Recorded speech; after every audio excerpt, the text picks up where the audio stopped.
Meus prezados irmãos e irmãs, a paz do Senhor. É com imenso prazer que quero compartilhar com vocês mais uma lição da nossa Escola Bíblica Dominical. Que a graça do Senhor Jesus, que a presença do Espírito Santo esteja sobre a minha vida e sobre a sua vida também. Hoje um tema muito relevante, muito oportuno, um chamado ao arrependimento.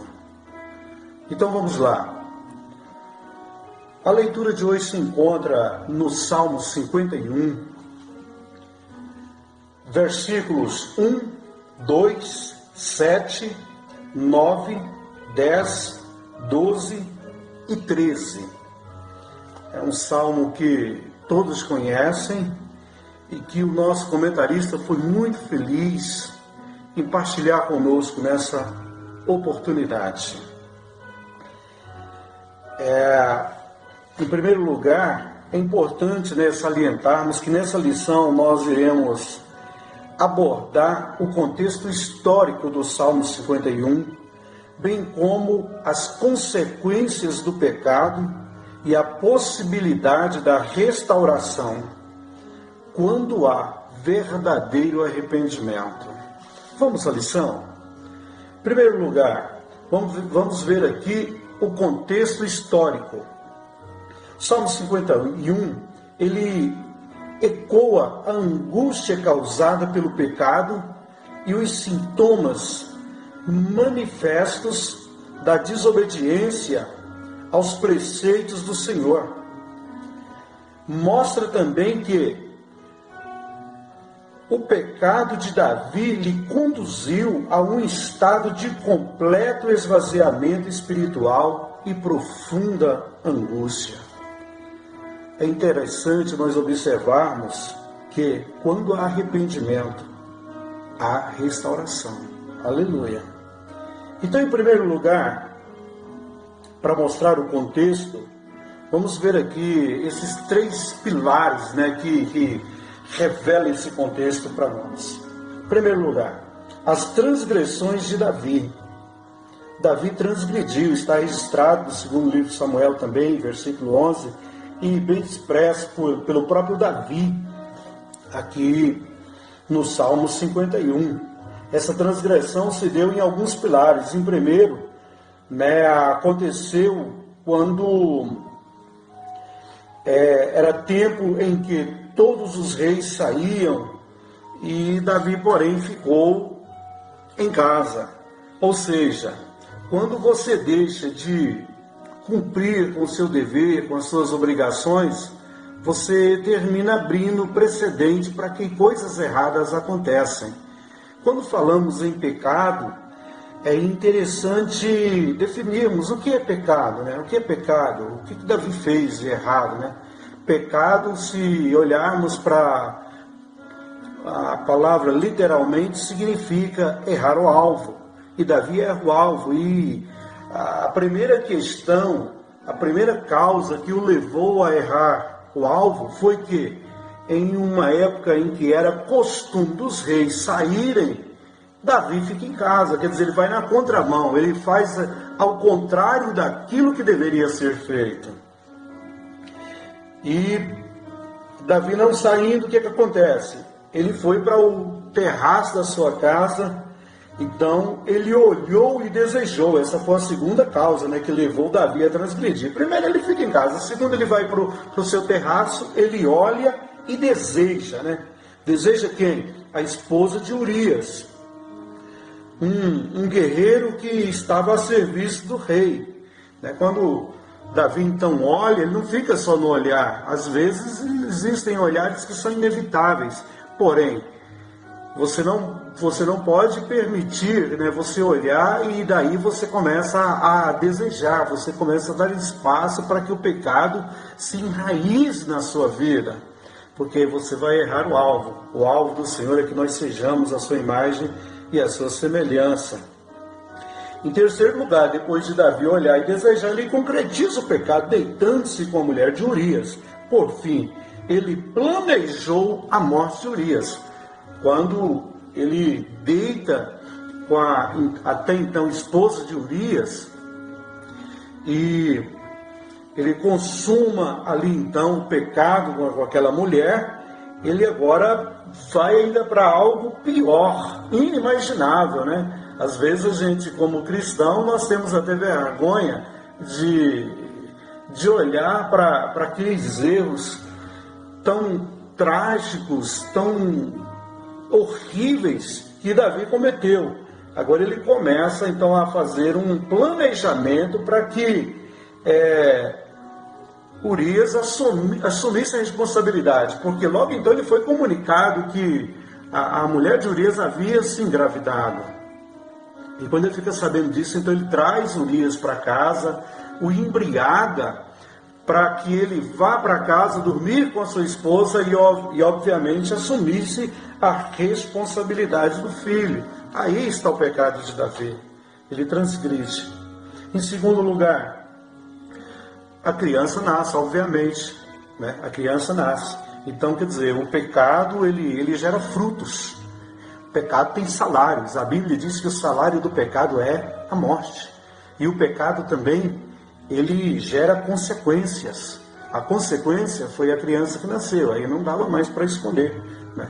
Porque, como você vai ocultar a criança? A senhora estava grávida naquele momento. Então, fruto do pecado de Davi. E aí ele viu que não daria mais para esconder de Israel. O que ele planeja? Já que Urias não tinha como fazer com que ele assumisse o filho, então Davi planeja a morte de Urias.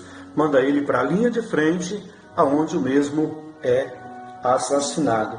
Parecia tudo resolvido, só parecia.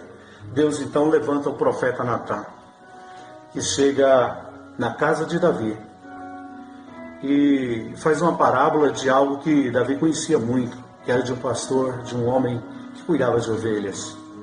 E quando Davi ouve aquela parábola exposta pelo profeta Natan, ele fica enraivecido. E Davi se pronuncia naquele instante: olha, alguém que comete tal coisa deve morrer. Então Natan, naquele momento, diz: olha, você é esse homem, você é esse alguém. O que me chama a atenção aqui é que Deus está sempre presente, sempre nos orientando. Nós somos casa de Deus. A Bíblia diz que o Espírito do Senhor habita em nós. E o Senhor permanentemente, Ele nos fala. Ele fala com cada um de nós. E às vezes nós quebramos a cara por não darmos ouvidos à voz do Senhor. O Senhor sempre Ele projeta um meio de nos falar, de nos comunicar, de nos orientar em qual a direção que nós devemos tomar. Mas infelizmente, muitas vezes fechamos os ouvidos e quebramos a cara. Deus levanta então o profeta Natan para falar com Davi, e ele reconhece o seu pecado. Então essa é a parte histórica desse salmo. Ele demonstra esse momento na vida de Davi. Mas e agora, depois que pecou, o que fazer? O caminho do arrependimento. Tópico 2. Vamos lá.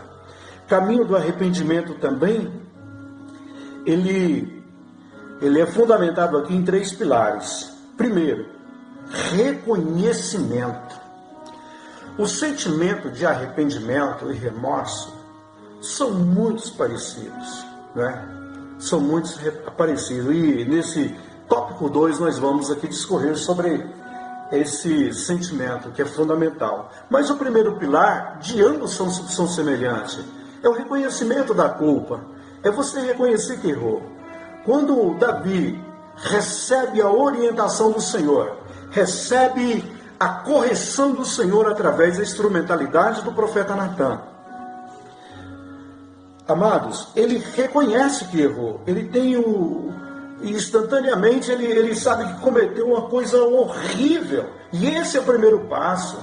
Não adianta as pessoas apontarem umas para as outras e dizer: olha, você está errado nisso ou naquilo. Queridos, enquanto aquele que errou não admitir o seu erro, não reconhecer o seu erro, é quase impossível dele encontrar um novo caminho, um outro caminho de volta. Então, reconhecimento, o primeiro pilar. Em segundo lugar, a confissão e o pedido de perdão. Ele confessa ao Senhor, ele chega para o Senhor e conta tudo de errado que ele fez, ele confessa seu pecado ao Senhor e ele pede perdão.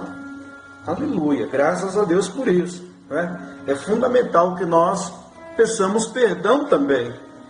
E é interessante que Jesus, lá em Mateus, no capítulo 6, a partir do versículo 9, ele nos orienta que todas as vezes que formos pedir perdão ao Senhor, que nós devemos lembrar, se nós não cometemos algo contra alguém, se nós não estamos odiando alguém, e se estivermos, devemos primeiro perdoá-lo, para que o Senhor possa nos perdoar.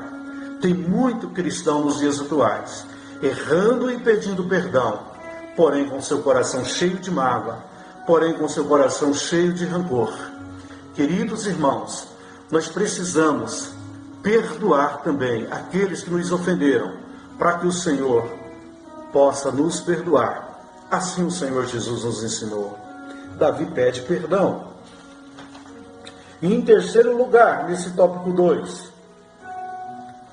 o perdão não aniquila as consequências. E nós vimos o resultado de tudo isso. Você reconhece, você pede perdão, o Senhor te perdoa. Tanto é que o profeta Isaías, ele escreveu, o Senhor Deus dizendo: sou eu mesmo que por amor de mim perdoo as vossas transgressões, e dos vossos pecados não me lembro mais. Amados, o Senhor esquece quando Ele nos perdoa, Ele esquece o erro que nós cometemos. Mas as consequências, muitas vezes, elas são inevitáveis, né? O filho nasceu, está lá a consequência do erro que ele cometeu. Ele reconheceu o erro, pediu perdão, o Senhor o perdoou. De repente, se chegasse algum acusador lá perante o Senhor Deus e falasse: olha, Davi fez isso, aquilo outro de errado, o Senhor puxasse a ficha lá de Davi, de repente não haveria nada contra Davi, porque o Senhor, de acordo com a sua palavra, com a sua misericórdia, com a sua graça, Ele perdoa e lança no mar do esquecimento. Eu quero abrir um parênteses aqui. Às vezes o Senhor nos perdoa e esquece, mas às vezes nós mesmos temos dificuldades em nos perdoar. Ficamos remoendo aquele passado que o Senhor já pagou, que o Senhor já perdoou, e a gente continua remoendo esse passado, né? O Senhor já te perdoou, meu irmão. O Senhor já te perdoou, minha irmã. Então se perdoe. Não queremos ser demasiadamente justos, né? Se o Senhor, que é justo, nos perdoou, se perdoe também. Levante a sua cabeça e siga em frente. Amém? Mesmo que as consequências venham, você vai superar, porque Deus é contigo. Em terceiro lugar, os pedidos do salmista. Aqui agora, esse terceiro tópico, ele vem fechando o tópico segundo, que o caminho do perdão, em primeiro lugar, tem que haver o reconhecimento. Em segundo lugar, a confissão e o pedido. E o que diferencia o arrependimento do remorso é exatamente o que está registrado aqui nesse terceiro tópico. É o desejo de mudança, o propósito de mudança. Só é arrependimento quando o arrependido, ele se propõe a mudar. Se a pessoa reconheceu o erro, confessou o erro, pediu perdão ao erro, mas continua com o mesmo propósito de continuar errando, isso não é arrependimento, isso é remorso. O arrependimento, ele é fundamentado, ele é concretizado quando aquele que transgrediu, quando aquele que reconheceu que transgrediu, quando ele se arrependeu verdadeiramente, ele vem com um propósito de mudança. E Davi, no terceiro tópico, ele faz exatamente isso. Ele propõe para o Senhor viver uma vida diferente, né? E ele expressa isso aqui nos seus pedidos. Em primeiro lugar, ele quer conhecer a sabedoria. Talvez cumprir com suas obrigações seja algo sábio, não é? Era a época de todos os reis saírem, sai também, vai para a batalha. Vai para a batalha. Sabedoria, saber entender os tempos, saber compreender os momentos das tarefas que o Senhor designou para cada um de nós. Isso é sabedoria. Saber quando falar, quando calar-se.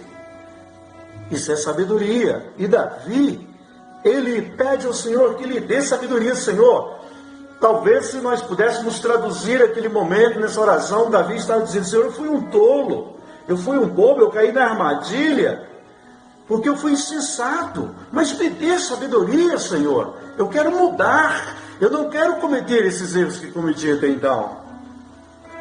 Em segundo lugar, nesse terceiro tópico, ele pede ao Senhor também: purifica-me com isopo. Isopo, amados, é um tipo de arbusto aromático com cachos de flores amareladas que crescia nas fendas da rocha e era usado na cerimônia das purificações. E Davi queria verdadeiramente ser limpo. Ele diz: purifica-me com isopo. É o que nós precisamos, né? É querer realmente ser limpo. O verdadeiro arrependimento nos guia para essa direção, nos conduz, né, para essa realidade. O desejo de estar limpo, o desejo de estar verdadeiramente purificado, que hoje nós somos purificados com o sangue do Senhor Jesus Cristo. Amém? O sangue de Jesus, como diz aqui a carta aos Hebreus, ele é poderoso. Hebreus capítulo 12, versículo 24, é o sangue da aspersão, né? É o sangue que nos purifica de toda iniquidade, de todos os nossos pecados. Glória a Jesus, aleluia. Ainda bem que o sangue de Cristo foi derramado para nos purificar de todo o mal. Então Davi pede ao Senhor: purifica-me com isopo. Ele queria ficar limpo. Você quer ficar limpo? Isso é sinal de arrependimento, que você verdadeiramente arrependeu dos erros que cometeu. Que o Senhor possa te purificar pelo sangue de Jesus Cristo. E o terceiro pedido que ele faz, ele queria novamente sentir a alegria da salvação. Nesses dias de pandemia, a gente vê muitas pessoas perdendo a alegria da salvação. Pessoas desesperadas, porque tem medo de partir para a eternidade por causa do Covid-19. Meu irmão, eu sei que ser curado da Covid é gratificante. E muito mais gratificante é não contaminar-se com ele, com esse vírus terrível. Mas não tem alegria maior do que aquela você saber que a eternidade te espera. Que no momento em que você terminar a sua missão aqui nessa terra, no momento em que o Senhor Jesus te chamar, você terá consciência, você terá convicção que os portais da eternidade se abrirão e você entrará para sempre para estar com o Senhor. Essa é a maior promessa. E Davi queria sentir novamente a alegria da salvação, da eternidade. E ele pede isso ao Senhor. Sou um arrependido das coisas erradas que fez aqui nessa terra, por mais prazerosas que elas foram naquele momento em que estavam errando. Nada é igual ao sentir a alegria, o gozo da eternidade. Amém? Que Deus nos abençoe. Que essa palavra, que esse salmo, ele sirva de auxílio na conscientização, né, da nossa vida. Que através dele nós podemos ter a consciência da nossa realidade humana. Somos fracos, somos pecadores. Mas se nós pecarmos, como a palavra do Senhor, filhinhos, cuidado para que não pecais. Mas se pecar, lembre que vocês têm um advogado, o Senhor Jesus, que está sentado à direita de Deus Pai. Arrependa-se e volte novamente ao primeiro amor. Que Deus possa te abençoar em Cristo Jesus. Que o Senhor abençoe a sua vida. Que o Senhor abençoe a sua casa, abençoe a sua família. Que você tenha uma semana extraordinária. Vamos orar? Pai Celestial, eu quero te agradecer em nome do Senhor Jesus por mais essa lição. Que a tua graça esteja sobre a minha vida e sobre a vida de cada um dos nossos irmãos. Meu Deus, perdoe todos aqueles que agora, arrependidos, pedem perdão de seus pecados e propõem mudar-se. Que a tua graça, que a sua misericórdia possa alcançá-los. Encha-os do teu Espírito novamente. Torne, Senhor, dá a cada um deles, Senhor, a alegria da salvação. Em nome do Senhor Jesus. Nós te agradecemos. Que Deus te abençoe. Em nome de Jesus. A paz do Senhor.